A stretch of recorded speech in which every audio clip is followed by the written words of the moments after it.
Hello there and welcome to AM Prime on WESN Content Capital. I'm Keaton Shaw. Thank you very much for joining me this morning. We're focusing on Tobago, specifically the Tobago People's Party, which was launched on Sunday at Milford Road in Scarborough. Well, I'm joined this morning by a member of the TPP as well as the Deputy Chief Secretary of the Tobago House of Assembly, Dr. Faith B.Yisrael. She holds other roles, but those are the two most prominent at this time. Good morning, Dr. B.Yisrael. How are you?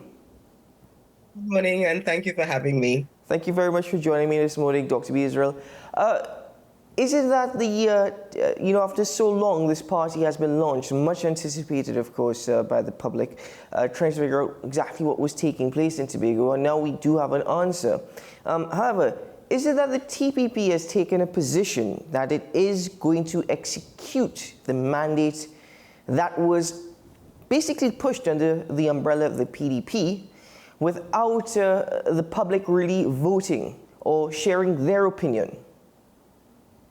Well, the public did vote. The public voted for the individuals who are part of the executive. As a matter of fact, the only person who separated themselves from the mandate that the people gave those of us who are in the executive is the political leader of the PDP. And let me explain why I say mandate. While we were campaigning, we actually made it our mission to ensure that we did not provide a manifesto, which is what political parties say they will do for people. We decided that we were going to go the other route, which was allow the people on the ground to let us know what they wanted us to do. So the fishermen said this, the businessmen said that, the teachers said whatever they needed.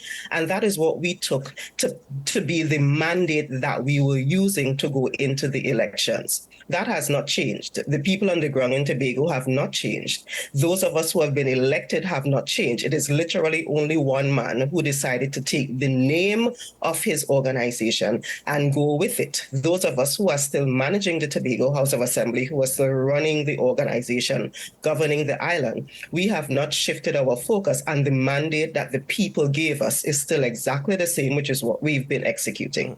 With the principles and the mandates are more or less the same, is that the TPP, as you mentioned, is just a name change, just a shift?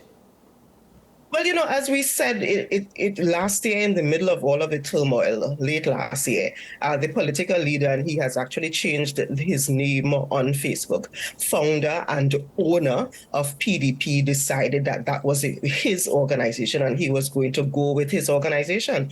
And we recognize that in Trinidad and Tobago, in politics, party politics is just kind of the way it is run here. So when we all resigned from the PDP, we knew that at some point we would have to regroup, we would have to give ourselves a name and so forth, which is what we took the time to do following all of the turmoil. So yes, the Tobago People's Party is really just the people in Tobago helping us, deciding for us, this is what we want you all to call yourselves. This is the symbol we want you all to use, and we are supporting you, because I'm not sure if you were following the process. Early this year, we did not, as in those of us who are in the Executive Council and in the THE, are not the ones who came up with the name. We pulled a large group of people together on one day, and we agreed, hey, this is the name you all want. Okay, these are several names that came up. Let's vote. There was literally a vote. And then we came together again, and the people said, well, this is the symbol we want. And there was literally a vote for that as well. So this is just us continuing the process of following the mandate of the people and building a political organization, probably for the first time in Trinidad and Tobago, where the people on the ground are the ones who built the organization, and we are just continuing with those mandates. Following the mandate of the people, could we expand on that? What is the TPP's development plan for Tobago? In fact, how does the TPP plan to improve the quality of lives for Tobagonians?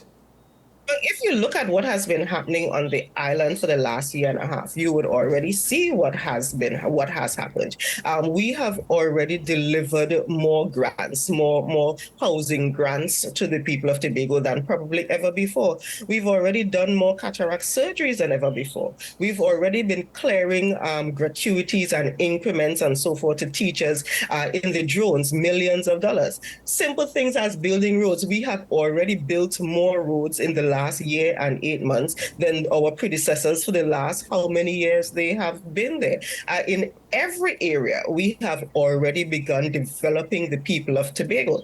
And if you ask the man on the ground, they would actually tell you that they have been experiencing that kind of development. One of the things we changed very early up was improving the living wage for some of our lowest workers, lowest categories of workers. So, for example, we improved the salaries for CPEP and URP. That was one of the first things we did when we came in. When in Trinidad, they're still arguing about what those salaries should be. So, as I said, the mandate is the things that we campaigned on, because it is literally only one person who has removed himself from that mandate. The rest of us are still very, very hard and fast. The rest of us are still focused on doing what Tobagonians elected us to do in December 2021. Of course, I must, in this conversation this morning, bring up the A word, autonomy. In fact, the TPP's position in regards to pushing for greater autonomy, is that seen as a priority?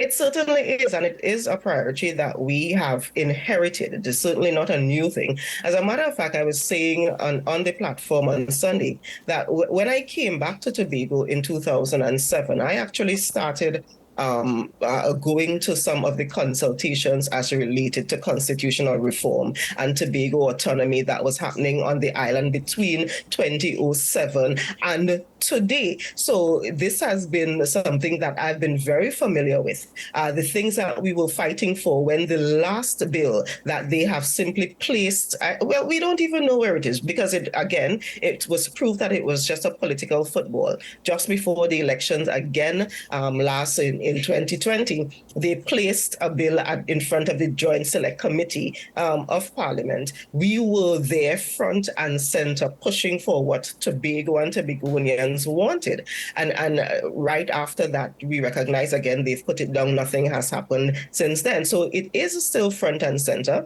All of the things that have been happening in Tobago makes it, we still think that it is front and center, because this is what we need to do to be able to manage the island in the way that we see fit. So definitely we are going hard and fast with the autonomy agenda. Mm-hmm. Well, look, to B.Yisrael, I'm assuming that when you inherited the role of, when you were sworn in as Deputy Chief Secretary of the Tobago House of Assembly, it would have been your responsibility as well to push for autonomy. I know most recently the THA's office in Port of Spain, that was closed. Not much details as to all the circumstances surrounding that. However, isn't it really your responsibility for the greater push of autonomy? What would you say you've done over the course of the last 1.5 years? Recognize the position of Deputy Chief Secretary was only thrusted on me when the former Deputy Chief Secretary decided that he no longer wanted the responsibility of doing anything for the people of Tobago. And I say that without fear of contradiction. The push for autonomy was never a single human being's responsibility. The push for autonomy is part of what we do in the Tobago House of Assembly. And we recognize that the method that we've been using for many, many years, because remember, this is something that has been on the table from way back when. All of our stalwarts have been talking about this. We've decided that we are not going to use the same mechanism that they've been using in the past. So, for example, a bill would come, there would be consultations. By the way, Tobagonians are really fed up of the cycle where just before an election, a bill would come, there would be consultations, and then nothing after election happens. So we have actually been working in the background, as we've been doing with many other things, to get our legal house in order, looking at different options. And then when we come forward with the autonomy negotiations, you would recognize that we are doing it differently. But I would actually prefer not to speak about exactly what we are doing at this point, because we don't want to go down the same road of just talking about it, of just arguing about it, of just doing the same cycle over and over. As you've recognized, in many instances, when we are silent, it is because we are in the background doing the work to get what we need done. We've proven that time and time again, and the same thing will happen with this autonomy issue. We are not going to use the mechanisms that have been used before. Now, I know that you cannot speak on behalf of Chief Secretary Farley Augustine, but he did indicate, as well as yourself, that the Tobago People's Party is at war with certain arms of the state and that the TPP is to defend Tobago's interests. Could you just elaborate, please, on precisely what are these arms of state that you all are at war with? So let me explain what happened. I'll give you my personal example. I am not sure that most of Trinidad recognizes that. I have been an elected official in the Tobago House of Assembly since 2017. I was the minority councillor in the Tobago House of Assembly from 2017, January, until December or so 2020. We contested the elections again in January 2021, that is when we had the 6-6. We contested again in December 2021, which is when we won. So I've been an assemblyman in the Tobago House of Assembly since January 2021. I am not sure that most people know that my house was actually raided. I was visited by police officers with a search warrant coming into my home, and the search warrant indicated that I was hired by the Tobago House of Assembly as a propagandist for the sole purpose of carrying out propaganda from November 2021. Anybody who knows me knows that that is furthest from the truth. And everybody who knows me knows that the information that is on that warrant has all been linked to the other parties trying to distract us, trying to ensure that we do what they wanted to do. It started way back when with a threat, and the Chief Secretary has spoken about this, with a threat from a particular contractor indicating that if we do not pay him monies that he claims he is owed, and that his friends in Trinidad also claim that he is owed, they would release, and I would be the one who say, an audio tape, the infamous audio tape that we are all now talking about. Stemming from that situation with the audio tape, it is very clear that those warrants that are being executed currently being executed on members of the Tobago House of Assembly, on public servants who've worked in the Tobago House of Assembly, on regular employees of the Tobago House of Assembly, are all linked to that plot going back to trying to force us to pay a particular contractor monies that he claims that he is owed. All of this is stemming from the audit that we initiated very, very early when we came in and recognized that just before the election, hundreds of millions of dollars of worth of work was handed out. And now we have to figure out how much of that work was actually done, whether the process was legal or not, before we pay those contractors. So all of this is connected in that way. Yes, it is ridiculous that we are at the point. I am sure you have never heard of a situation in Trinidad and Tobago where an elected official is being, a house is being searched because they have been hired as a propagandist within the same organization that they were elected to govern, to manage. And those are the kinds of things that have been happening on the island for the last couple months. Maybe our issues that we've been too silent on the kind of persecution that we've been going through for the period.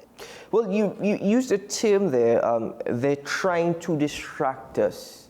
There is an impression that the THA is very much distracted from its mandate. Would you say that is true, that it has caused great distraction?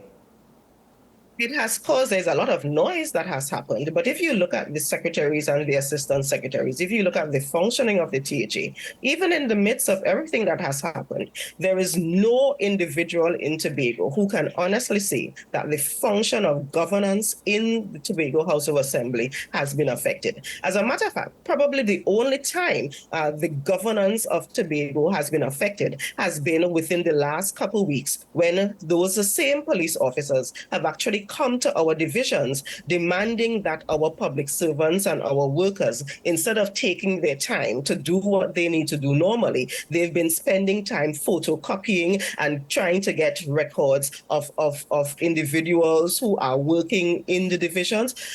They've been warrants. As a matter of fact, there was a warrant served on my division last week or the week before, requesting the employment records of another secretary, another duly elected assemblyman who is a secretary in another division. So that means that the people, the officers within the division had to take their time to be interrogated by the police on a matter that, if you ask any standard 5 student, any standard 5 social studies student, they will tell you, no, that person is not employed at health. That person is the Secretary of Education. That is basic social studies. So that is how the Tobago House of Assembly may have been distracted, because they are now forcing our officers to interact with the police, to be interrogated by the police, and wasting the time and resources of the Tobago House of Assembly.